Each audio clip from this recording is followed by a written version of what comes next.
Imagine driving home after work, your baby in the back seat, when flashing red and blue lights appear behind you.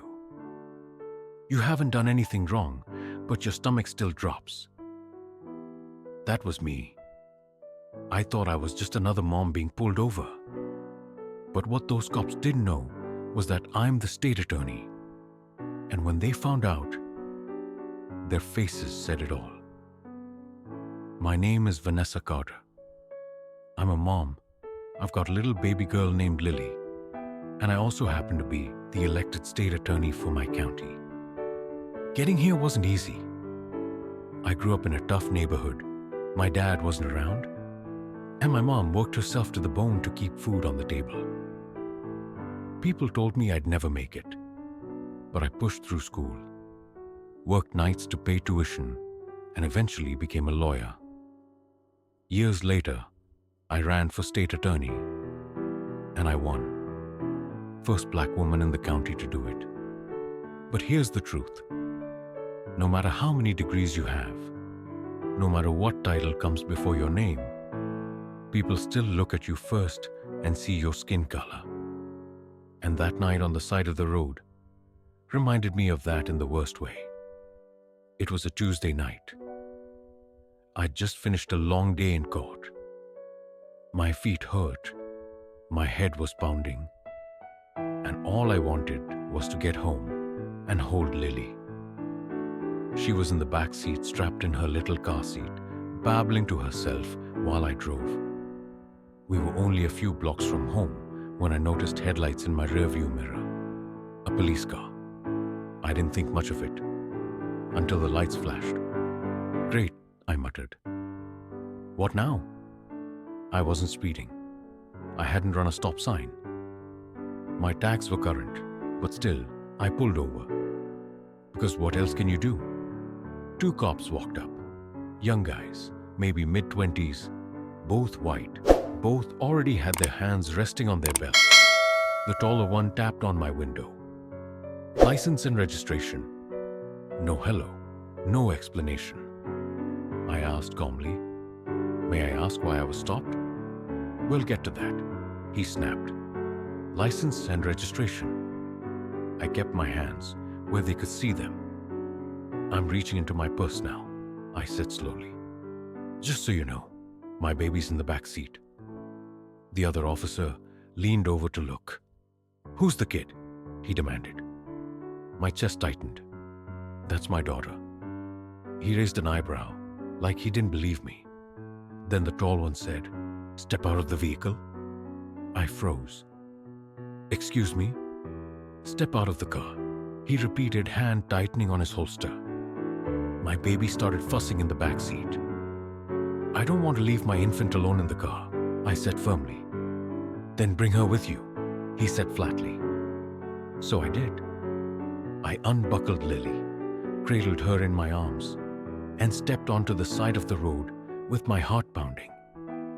The second cop started looking through my car, shining his flashlight into every corner. "This your car?" he asked. "Yes." "Registered in my name. Where you coming from?"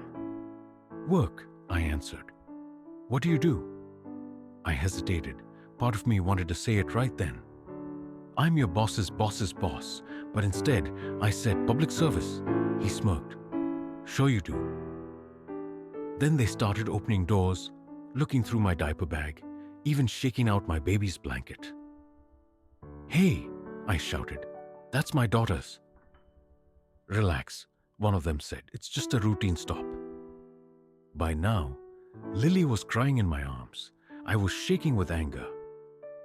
"Officers," I said as calmly as I could, "you have no right to search my car without probable cause or a warrant." The tall one sneered. "Lady, don't quote the law at me. You're in no position to—" That was the moment I'd had enough. Still holding Lily, I reached into my bag, pulled out my leather case, and flipped it open. The badge gleamed under his flashlight. "Actually," I said coldly, "I'm in the exact position. I'm Vanessa Carter, state attorney for this county." The silence was priceless. What? The tall one stammered. The state attorney, I repeated, and you just messed up. Suddenly, their whole attitude changed. Ma'am, State Attorney Carter, we were just doing a routine safety check, one of them stuttered. Routine? I shot back. By ordering me out of the car for no reason. By searching my belongings? By terrifying my baby? The tall one swallowed hard. There must have been a mistake. Oh, there was, I said, and it's going on record. I pulled out my phone and started recording. State Attorney Carter, documenting unlawful behavior during a traffic stop. Officers failed to state cause, searched my vehicle without consent, child present, their faces turned pale. Please, ma'am, one said, his voice shaky. But I was done listening. I strapped Lily back into her seat, got in the car, and drove off, leaving them frozen on the side of the road. The next morning, I filed an official complaint. With my position, it didn't get swept under the rug. Internal Affairs opened an investigation immediately. Within days, both officers were suspended. The story hit the local news. State Attorney targeted in racially charged traffic stop. Cameras showed up. Reporters wanted interviews. The police chief himself called me to apologize. But here's the thing. It wasn't about me. I had power. I had a title. That's why my story made the news. But what about the countless other moms who don't? What about the ones who can't flash a badge? Who can't file a complaint? That actually gets attention. That thought broke my heart more than anything. So I decided to go public. At a press conference, with Lily on my hip, I looked straight into the cameras and said, "This is bigger than me. This is about every parent who has been treated like a suspect because of the color of their skin. I had a badge to protect me. Most people don't. That needs to change." My words spread further than I expected. People wrote letters, sent emails, even stopped me on the street to thank me for speaking out. The investigation ended with both officers being fired. But the impact didn't stop there. The department rolled out new rules: mandatory body cameras, bias training for every officer, clearer limits on traffic stops. It wasn't perfect, but it was progress.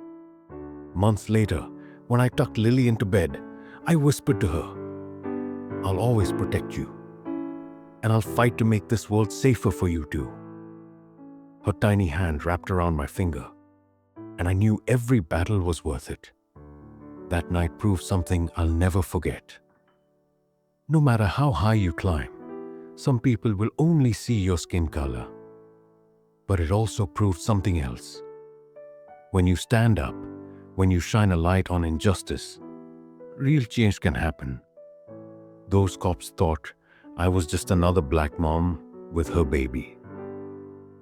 They had no idea I was the state attorney. And because of that mistake, the truth came out. And the system had to face it. Thank you so much for watching this story till the end. I hope you enjoyed it and maybe even learned something from it. If you'd like to hear more stories like this, full of life lessons, drama, and emotions, make sure to hit that subscribe button and turn on the notification bell so you'll never miss an update. Your support means the world, and it helps me keep bringing you more inspiring and unforgettable stories. Stay tuned because more amazing stories are on the way.